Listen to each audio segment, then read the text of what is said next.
Hello guys, a warm welcome to one and all, and today's topic is again database management systems, and we have been learning about a stored procedure from the last day, and I just want to continue the same thing for today's session also. So before I'm getting starts with the today's session, and let me revise what we have learned in the yesterday's session. So yesterday's session we have been learned about the different what are the differences between a query, a simple query, and a stored procedure. Okay, and along with that, what are the advantages of this stored procedure, and then if you use the stored procedure, what is the application performances? That is what the different questions we have discussed in the yesterday's session. So now let me tell you what just brief things what we have learned in yesterday's session. So the first thing is what I want to tell you is a query. A query is basically a compilation and followed by execution. Every time, nothing but you may write 2 queries, you may write 4 queries, you may write 10 queries, all the time a query has to be get compiled and followed by it has to be get executed. That is what the major thing it will be followed or it will be does by a query process. When it is comes to stored procedure is something call it as pre-compiled block of program which is stored or which stores under a SQL Server database or which resides on SQL Server database, so that this will be compiled only for once and it can be executed for multiple times. Nothing but when a user is requested for the first time, it will be the same, compilation execution will be the same time, and when the user is requested for the second time, it will not be get compiled, it directly executes on the server side. And when it is comes to a second important part, a queries will basically increase the network traffic, so that automatically it will be more burden on the server side, I mean to say more burden on server, right. That is the reason stored procedures will always reside on the server side, so that it will be very less impact burden on the server side, so that you can feel or you can able to see your application will works more faster, because it will have a very much accuracy, very much efficiency, so that the impact of accuracy and efficiency it also impact on your application which is using by the end person, so that it is also increases. So that with the using of stored procedures you can able to increase the efficiency, you can able to increase the accuracy of your application also. So that is the reason this is the stored procedure is very much important in a real time application. Any developer in the market, if you are using any SQL Server database, this will be very much important thing. And also one thing you need to remember with the stored procedures is, stored procedures always resides on the server side, it will not be resides on the client side. And also thing is, these stored procedures will take some time input parameters, sometimes it also returns the value to the user side, nothing but depends on the situation or depends on the application. Sometime your SQL Server which takes the input from your application side also. Am I very clear now? Now let me tell you what is the next steps we need to do in our stored procedures. I was given you a couple of examples yesterday.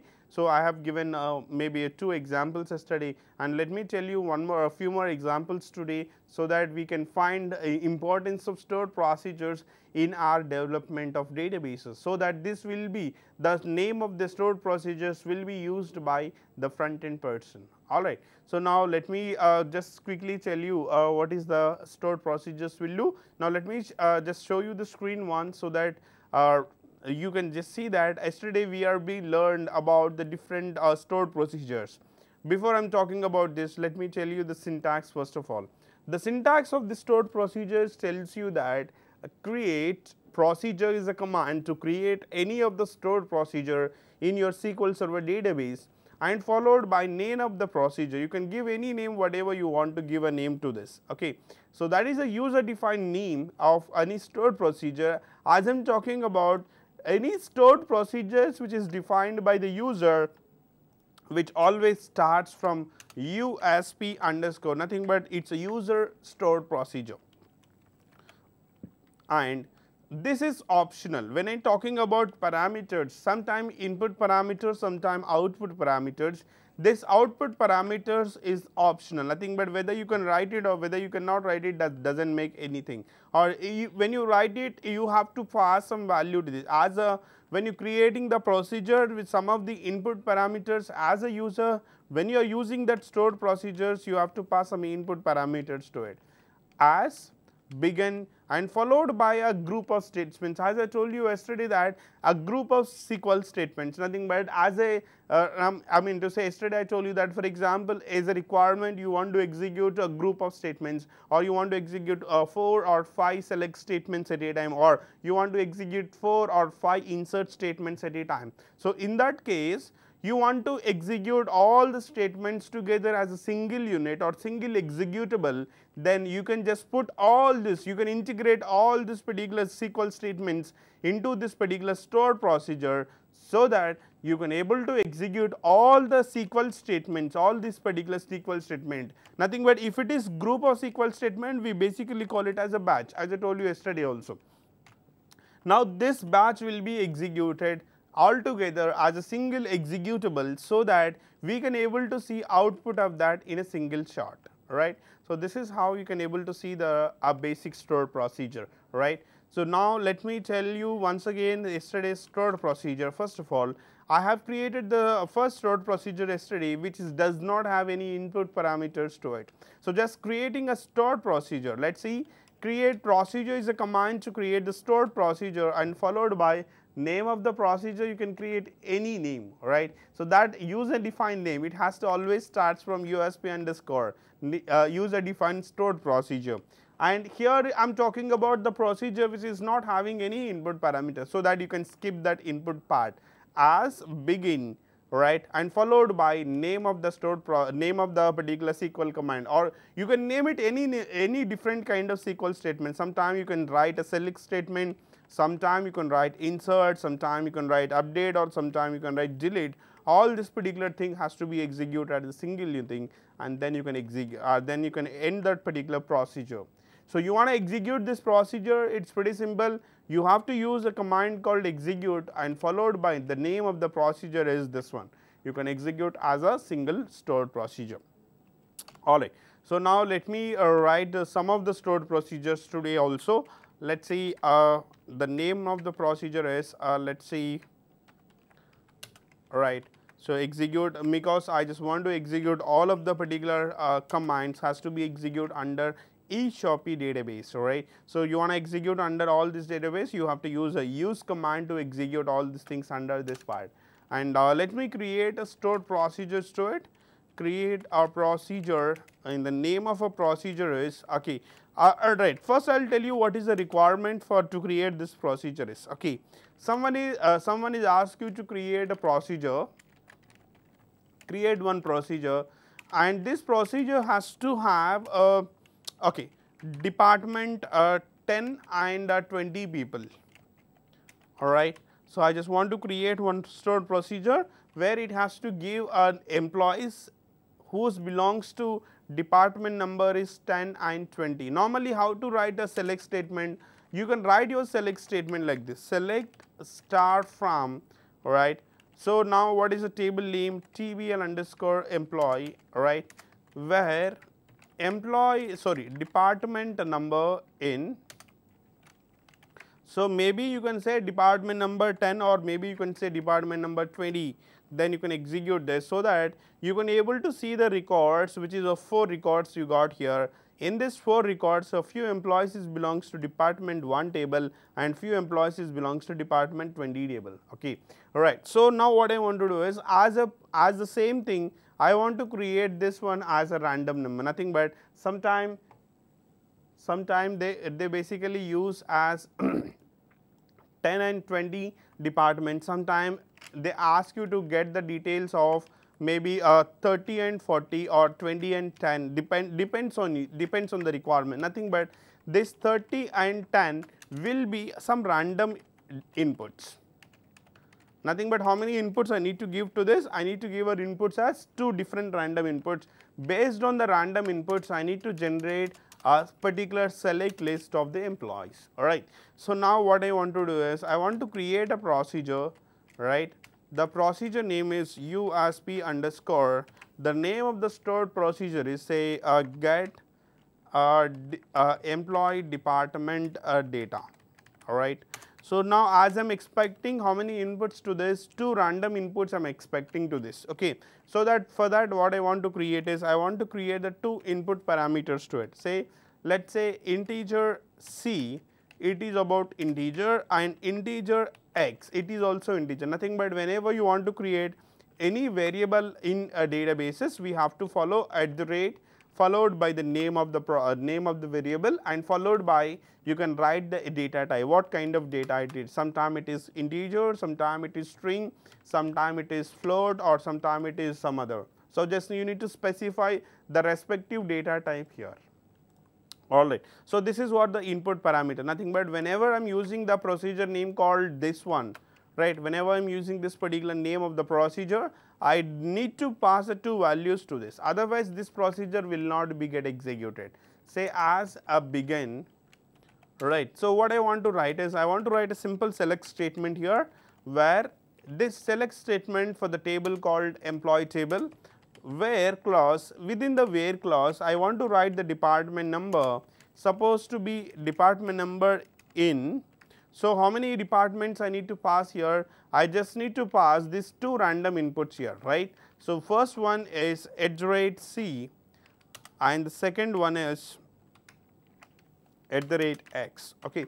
So this is your first department number, this is your second department number, nothing but this will accept you to insert, or this will accept you to give some random inputs to this. Okay. Now let me end of this particular procedure. Then now let me create the procedure, right. So the create the procedure with this particular thing, and the procedure will be created, just hit on the execute button on the top here. So once you click on a execute button, your procedures will be created. As I want to execute this particular procedure, alright. So let me execute the procedure, where how many inputs it is expecting? It is expecting 2 different inputs, like both are in the terms of integer. Sorry, right, the same thing, I just want to pass the 2 inputs to this. Okay. So any inputs which is type of integer I need to pass, not you supposed to not to pass any string to it. For example, let us see, first you can execute this, I will show you the respective the data of your table, alright. So same way, if I want to change the department number 30, alright, automatically you can see that your output will be get changes here. Now here you can able to see the output of department number 30, right. For example, I want to change this one as 20, alright. So it is going to fetch the data of department number 20 and 30. So for example, if I want to change this, let us see department number 40 and 30. Alright. So you just need to pass some random values to it. Based on the random value, you can able to see the respective output on the screen, nothing but whenever you requested it, the requested value you can able to see there. Alright. Now let me execute it again, you are able to see the data now. Alright. So what I want to do is, so let me experiment like this. Okay. Say execute, name of the procedure is USP_get employee data. First you can pass integer as 10, second you can pass some string value, let us say test, right. Try to execute this, what will happen, let us check it out, right. So this procedure is giving you an error. What is that error? Let us see first of all. So what is this error and why this error it is, right. See that procedure, what is the name of the procedure is USP_get employee department data. Okay. What is the error rate? Error is of converting the data type n varchars to integer format.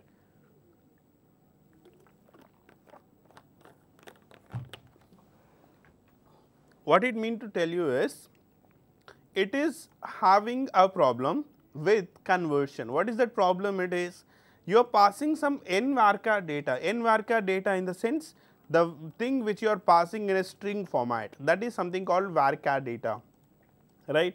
So but what is actually the procedure is expecting? The procedure is expecting in integer format.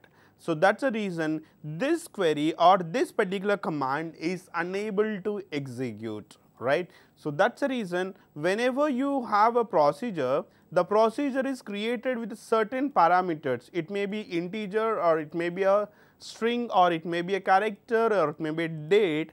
Depends on that you have to pass some inputs to it, so that your procedure is executed with that particular specifications. Alright. So, I am passing 2 integers because as it is expecting 2 integer parameters. If I am passing 1 integer with 1 string, this procedure is unable to take your input here. Alright. So, this is how we can able to see the stored procedure with a basic input parameters. Okay. Now, let me create a procedure first. Now, create me a procedure, so that what is that procedure has to do is, the procedure has to work for insert the employee data. Alright, I just want to insert some employee data into a table called, let us say, select star from TBL employee. Now, let me show you what are the records are presented here. After inserting, what will has to happen is, okay, now you can't able to see this. Let us see, open an Excel sheet.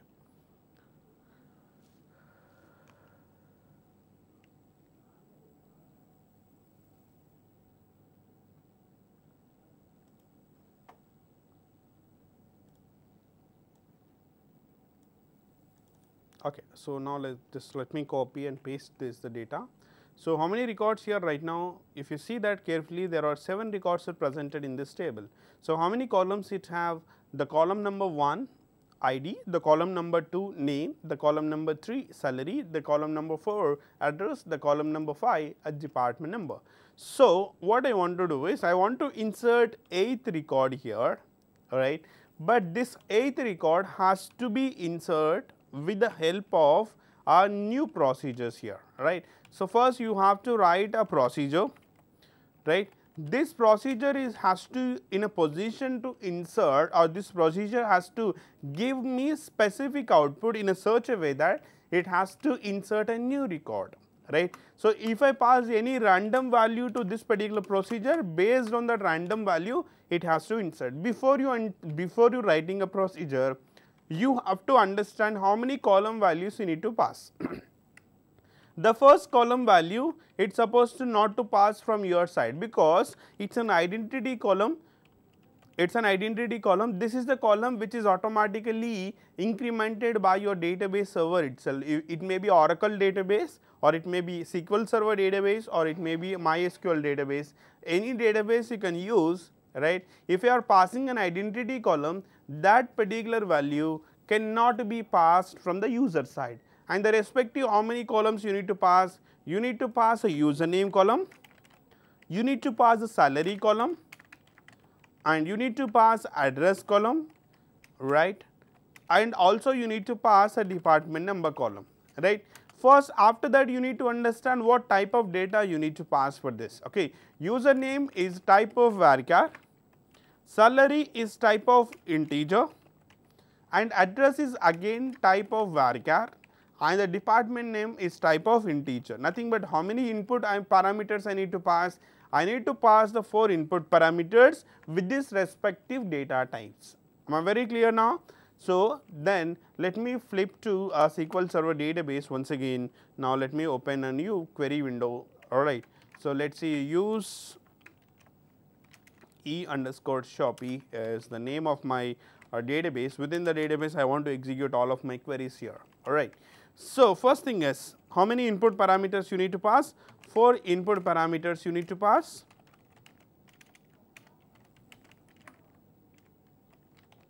And 4 different values it has to be, 4 different data types to it. Okay. So, now let me create the procedure, say create procedure, right. Name of the procedure is say USP_ insert user details is the name of my procedure is. Okay. Understand one thing, whenever you are writing any name to a procedure, you have to give some meaningful name to it. Okay. So, that will be gives you a better understanding for another person also. Okay. So, that is the reason whenever you are trying to use any of the name or any of the name of the procedures or any name of anything, you have to give a specific meaningful name, so that I can give a specific meaningful name.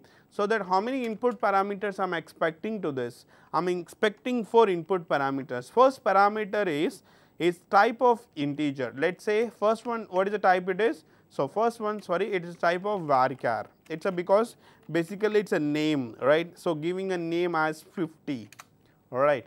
And the second one is a type of integer. Let's say @b is a type of integer, all right. And third one is address. Let's say @c, all right. So which is type of again varchar. You can give a size here, something say let's see probably address of 100 characters. And what is the last one? Department number. Let's say @g is type of integer again. Okay. So now for input, nothing but whenever you are trying to use this particular procedure, you have to pass a 4 different input parameters to it. Okay. So what is internally I am trying to embed into this? I am trying to embed as begin. So what is a thing I have to write for this? I have to write some insert statement. Insert into what is the table name? Right now you have to remember one thing, guys. Whenever you are writing a procedures, whenever you are writing a views, whenever you are writing a functions, all of these objects in your database will never stores any information. Will never store any information. That only information, only the data of your application, the data only stores in table. It will never stores either in procedure, either in function, or either in views. Okay. That is very important point you have to remember whenever it comes to the different objects of your database. Okay. I am repeating the sentence again, guys, please do remember this, very much important. All right. Whenever you talk about the data, whenever you talk about the stored information of any database or any application will only stores in tabular format. Only table, within the table you can able to see the data, but the other objects of a database, like something you have learned about views, now you are learning about stored procedures, tomorrow you are going to learn about functions. All of these objects will never stores any information internally in it. Internally, it never stores any information. Whenever this particular procedure, whenever you want to store any information, it has to always reflect on the table itself. Okay. So please you have to remember this, because it's pretty much important point in interviews. If someone is ask you what is the capacity of a stored procedure, so you can say the capacity of stored procedure, it can request you to the table to insert the data, but it never stores any information in the procedures here. Okay. Now let me tell you again, write the procedures here, insert into, right. What is the name of the procedure is? Name of the procedure is not required now. You have to remember insert into table name, nothing but you are inserting into table, but you are not inserting into procedure. Okay. Now even though you requested for this particular procedure, your request again will be transferred to this particular table only. Am I very clear? As a user, for example, as a user, someone is requested to insert some data to this particular procedure. What will happen is, the immediate next thing is, this procedure always requests you for inserting the data into a table called a table employee. All right. So what is the values I need to pass for this? Values. What is the values? First one is @A, and second one is @B, and third one is @C, and the last one is @D, and I need to end the particular procedure. That it means to say that A is something which name of the employee name, second one is employee salary, third one is employee address, and the fourth one is department number. Nothing but whenever you are passing, whenever you call this procedure, you have to pass this particular value. Automatically when you are passing this value, it requested for the table to insert the data. These are the 4 values will be inserts into this particular table. All right. So now let me execute this particular table, or I mean to say procedure. Now your procedure is created. Now what is the name of the procedure is? Whenever you create the procedure, you can just request or you can execute the procedure with the name of procedure name. See that execute is a command to execute any procedure, and followed by name of the procedure. As it is expecting, how many input parameters it is expecting? You can see that 4 input parameters it is expecting. First one is type of varchar. You can just imagine here it is expecting the first one is varchar. Let us see the new things I need to pass here. Let us see, or for example, APSSDC username, and second one is salary. Let us see 15 some number. Okay. Third one is address. Let us see, right, and the last one is again department number. Say department number, just give it as 10. All right. Now your procedure which expecting 4 input parameters, I am passing this, and as soon as if I am passing this will be requested for the table and insert command has to be executed. Now let me tell you, let me execute this particular command again. So what is the output you are able to see here? As it is when you are seeing, whenever you are inserting the record into the table with the normal directly say insert statement. So what is the message you will get here? You can able to see the message as one row or rows are affected. Same way as you are writing the same thing, but you are writing the same thing with a simple insert statement has to be embedded with the store procedure now. Alright. So what will happen is your row is affected, nothing but new row is inserted into the table name called, what is the table name? What is the table name? TBL employee is a table name where you need to see the data. Now let me tell you, let me select the data of a table. Let us see TBL employee, execute it. So you can just select this record if you are not able to see. Let me show, let me go to Excel sheet and I will just copy here. See that, right, previously we have only 7 records here, now you have a 8th record is inserted, what we have inserted just now. Alright. So this is how we can able to insert. Or for example, even I want to execute this I want to insert one more record. What I will do is I will just say execute, name of the procedure is USP underscore insert user details, and the first thing is name of the particular procedure is say, let us say application. Alright. So now second thing is let us say salary. Alright. Third one is let us say Mumbai, and the department number I am giving as something say 30. So it is not required to write any insert statement. So as soon as just execute this, automatically a new record is inserted into the table name called TBL employee. Now let me execute this particular query. Now what is the next record you can able to see here? You can able to see the 8th record followed by you can able to see now 9th record. Alright. So what happened now? As you are not requesting, as you are directly you are not writing any insert statement, but you are writing that insert statement. This insert statement is already inbuilt or already embedded with this particular procedure.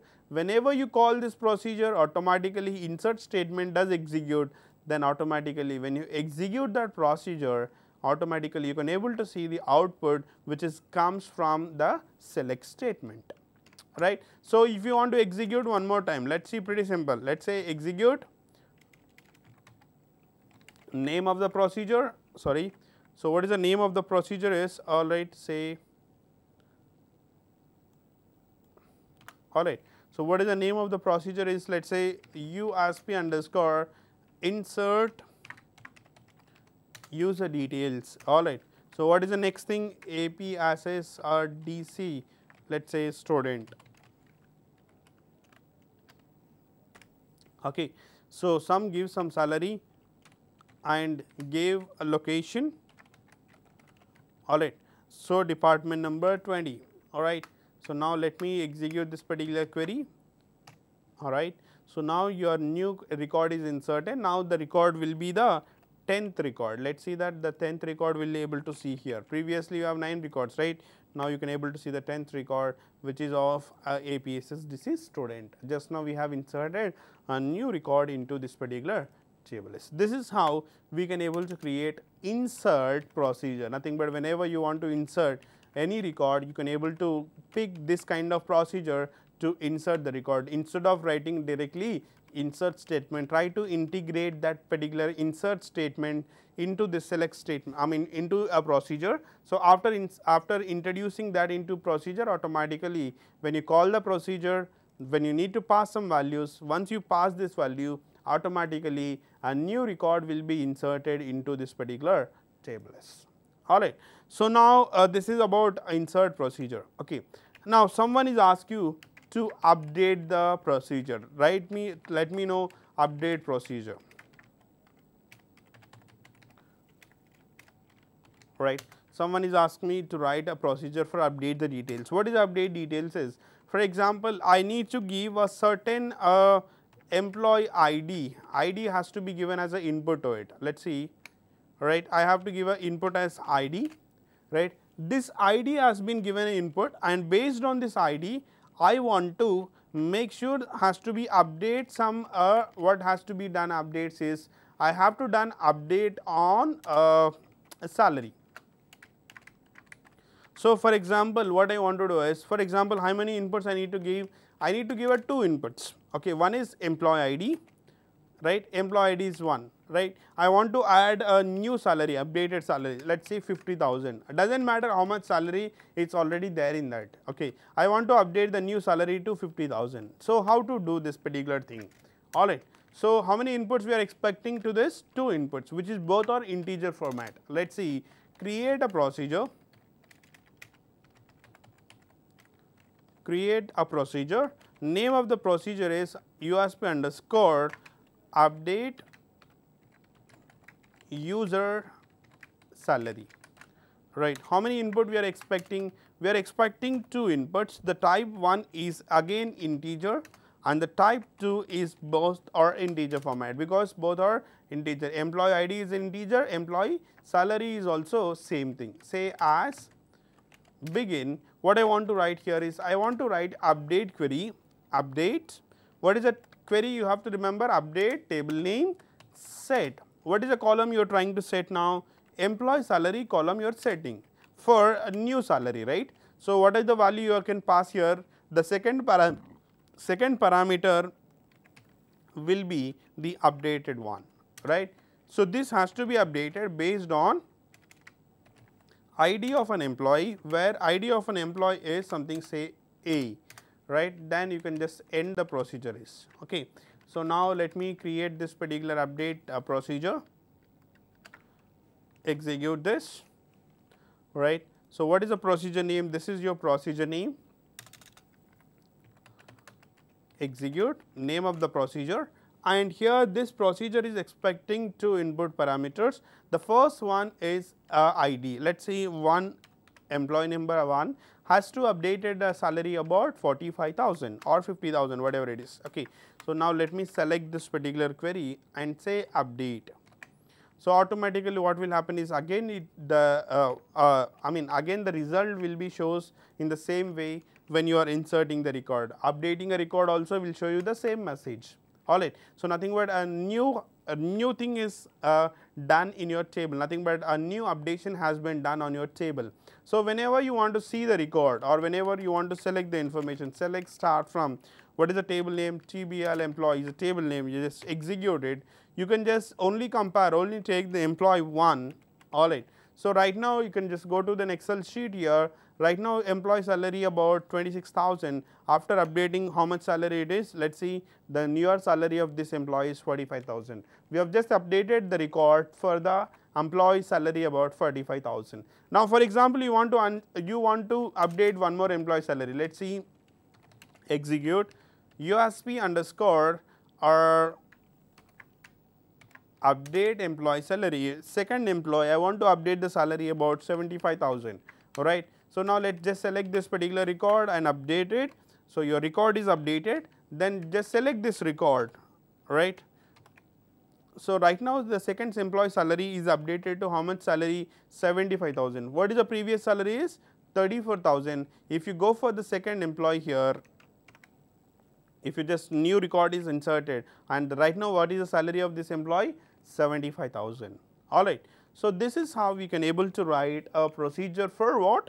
Update also. Previously we have written for select and we have written update, and yesterday and today morning, today start session we have been written about select statement. Also you can also write the same thing with a delete also. How to write the delete statement? Okay, someone will give you the input as ID format, ID will give a input to it, and based on this ID you have to delete the record from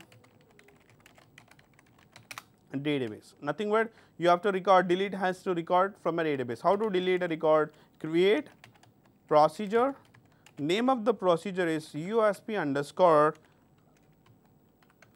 delete user account. Alright. So, what is the input we need to expecting? We are expecting an input as only ID, that is integer. Say as begin delete from, what is the table name? TBL underscore employee, where without writing a where clause every record will be deleted. So, that you have to write compulsory where clause, it is pretty much important, where your ID of this particular employee is @A. Then you can just end this particular procedure. Now, let us go to this particular procedure and execute it, right. Your procedure is created and the name of the procedure is what? This is your name of the procedure. When you are executing this particular procedure, so you have to pass some input to it. Let us see how to execute. Execute is a command executing the procedure. Input, what I need to pass here? I need to pass some input. Let us see, probably right now I want to pass the input as something, say 10. So, 10th record has to be deleted from my database table. Now, let me execute this, right. Your record has been affected, nothing but again you can see that even I am writing insert, or even I am writing update, or even I am writing delete, all these queries will have a same output, one row or rows are affected. Alright. So, after this, if you just check out your database table, last 10th record will be deleted from the table. Alright. Now, let us see this. You have the 11th record and 9th record right now, it would be right. So, now you can just see the 9th record is there, you have just now deleted 10th record. Okay, am I very clear now? These are the things which you have to remember whenever someone is asking you about the different kind of procedures here. Alright. So, I am trying to wind up the session for today. Alright. So, what we have learned today is most important, guys. Please, you need to practice these examples compulsory. Otherwise, it will be become very big problem for you whenever something comes to an interview point of view. That is the reason I recommended each and every candidate need to practice all these examples, writing a procedure with insert, update or delete and select statement. Tomorrow I am going to write some of more procedures with some advanced concept, nothing but I will integrate 2 or more insert statements or 2 or more select statements into one procedure, then I will execute it. Okay. So, that is our tomorrow's session. I am trying to stop the session today. Alright. Please do practice all the time. Okay. Thank you so much for listening to my class. Have a great day. By the way, I am Anil Kumar, the trainer of APSSDC.